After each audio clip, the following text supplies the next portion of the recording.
ಬರೆದರೆ ನಿನಗೆ ಶಾಂತಿ ನೆಮ್ಮದಿ ಸಿಗುತ್ತೆ ಅಂತಕ್ಕಂಥ ಒಂದು ಸೂಚನೆಯನ್ನು ಕೊಡ್ತಾರೆ.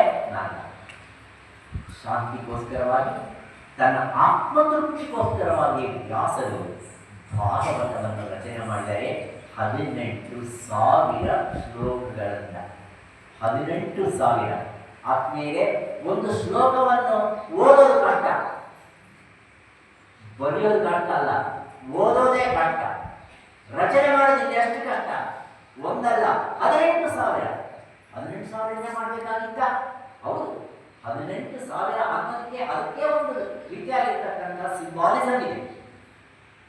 ಟೋಟಲಿ ವೇದಗಳನ್ನೆಲ್ಲವನ್ನು ಬರೆದಿರ್ತಕ್ಕಂಥ ಮಹಾನುಭಾವ ಎಷ್ಟು ಅಂದ್ರೆ 5 ಲಕ್ಷ ಶ್ಲೋಕಗಳು ಇರ್ತಕ್ಕಂಥ ವೇದ.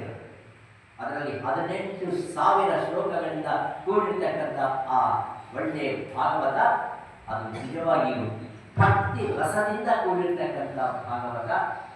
ಅಷ್ಟೇ ಅಲ್ಲದೆ ಜ್ಞಾನಮಯವಾಗಿರ್ತಕ್ಕಂಥ ಭಾಗವತ.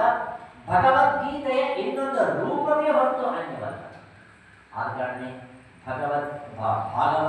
ಭಾಗವತ ಅಂದ್ರೆ ಅದು ಇಡೀ ವಿಶ್ವದಲ್ಲಿ ಇರ್ತಕ್ಕಂಥ ಪ್ರಸ್ಥಾನ ತ್ರಯಗಳ ಇನ್ನೊಂದು ಸಂಪುಟ. ನಿಮ್ಮೆಲ್ಲರಿಗೂ ಗೊತ್ತಿದೆ, ಪ್ರಸ್ಥಾನ ತ್ರಯಗಳು ಅನ್ನುವುದು ನಮ್ಮ ಮೂಲ. ಪ್ರಸ್ಥಾನ ತ್ರಯಗಳು ಯಾವುದು? ನಿಮ್ಮೆಲ್ಲರೂ ಗೊತ್ತಿದೆ. ನಾನು ಮುಂದೆ ಹೇಳ್ತೀನಿ, ನೀವು ಹೇಳ್ತೇನೆ. ಬಟ್ ಮೊದಲನೇ 555 ಹಾಗೆ ಸೂತ್ರ, ಶ್ರುತಿ ರೂಪಕವಾಗಿರ್ತಕ್ಕಂಥ ಬ್ರಹ್ಮಸೂತ್ರಗಳು. ವ್ಯಾಸ ಮುನೀಂದ್ರರು ಆತ್ಮತತ್ವವನ್ನು, ಭಗವತ್ ತತ್ವವನ್ನು ತಿಳಿಯೋದಕ್ಕೋಸ್ಕರವಾಗಿ ಸಣ್ಣದಾಗಿರ್ತಕ್ಕಂಥ ಸೂತ್ರಗಳನ್ನು ತಯಾರು ಮಾಡಿ ನಮಗೆ ಕೊಟ್ಟಿದ್ದಾರೆ. ಅವು 555. ಎಷ್ಟು ಹೇಳ್ತಾ ಇದ್ರಂತ. ಇನ್ನು ಅದಕ್ಕೆ ಜೊತೆಯಲ್ಲಿ ಉಪನಿಷತ್ತು, ಪ್ರಸ್ಥಾನತ್ರಯದಲ್ಲಿ ಇನ್ನೊಂದು ಭಾಗ ಅಥವಾ ಇನ್ನೊಂದು ಇದು ಉಪನಿಷತ್ತುಗಳು ಎಷ್ಟಿವೆ ಅಂದರೆ ಅನೇಕವಿದೆ.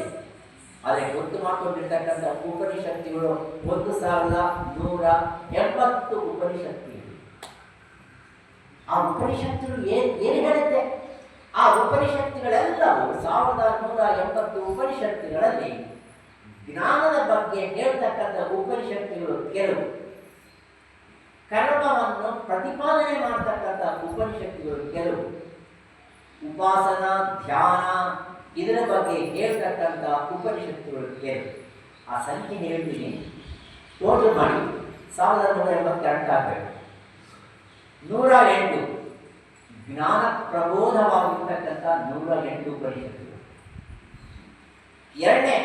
ಎರಡನೇದು ಉಪಾಸನಾ ಮಾರ್ಗವನ್ನು ಹೇಳ್ತಕ್ಕಂಥ ಉಪನಿಷತ್ತುಗಳ ಸಂಖ್ಯೆ 232. ಟೋಟಲ್ 45. ಇನ್ನು ಎಷ್ಟು ಉಳಿದಿದೆಯೋ ಅಷ್ಟೆಲ್ಲ ಕರ್ಮ ಪ್ರತಿಪಾದನವಾಗ್ತಕ್ಕಂಥದ್ದು 840. 232 ಪ್ಲಸ್ 108 ಟೋಟಲ್ ಎಷ್ಟಾಗುತ್ತೆ ಅಂದ್ರೆ 1,180 ಉಪನಿಷತ್ತುಗಳು ಯಾರು ಬಂದಿದ್ದಾರೆ? ವ್ಯಾಸ ಮುನೀಂದ್ರನ ಅನುಗ್ರಹದಿಂದ ಅನೇಕ ಮಹರ್ಷಿಗಳು, ಮಹಾತ್ಮರು ಅವರ ಮುಖಾರವಿಂದದಿಂದ ಅವರ ಯಾವ ಅನುಭವಗಳಿದೆಯೋ ಆ ಅನುಭವಗಳನ್ನು ಸೇರಿಸಿ ಉಪನಿಷತ್ತುಗಳನ್ನು ಬರೆದಿದೆ.